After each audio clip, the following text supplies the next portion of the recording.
The little engines were busy clearing their railroad of leaves and broken branches.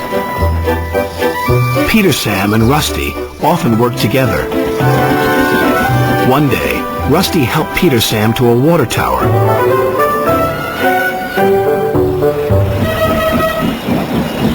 Peter Sam felt much better after his long drink, but the freight cars were bored. Let's break away. Their loads were heavy, and the couplings old. One snapped.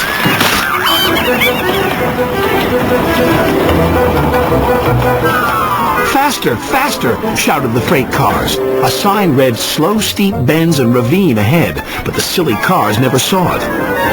Then, it was too late.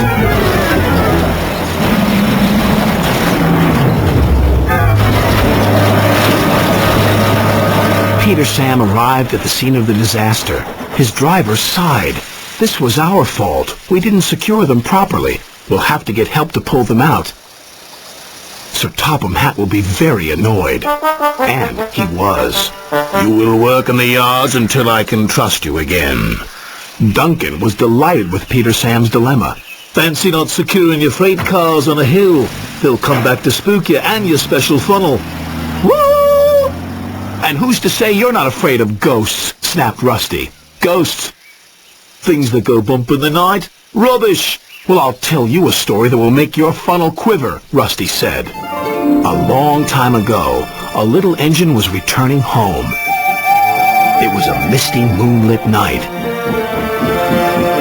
Suddenly, the engine lost control and plunged over the side into the swamps below.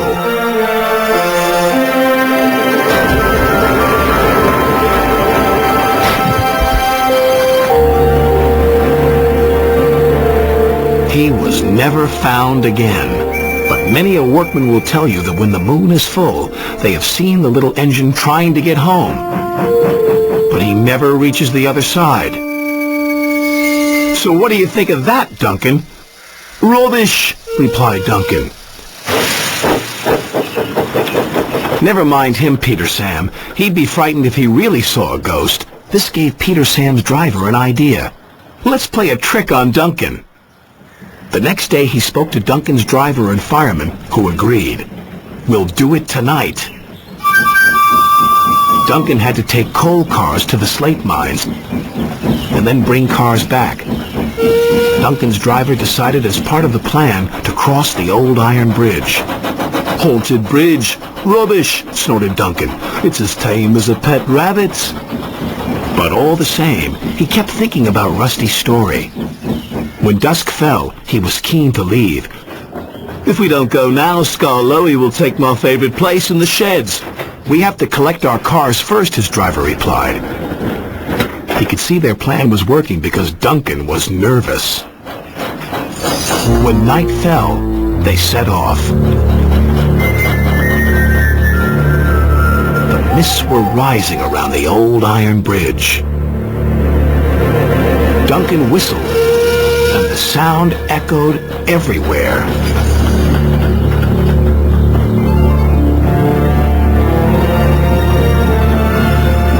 Then, ahead, he saw flickering lights. His driver knew they were only insects that shine brightly at night, but to Duncan they looked like an engine. Next, his driver secretly threw a rock from the cab into the ravine below. "It's the ghost!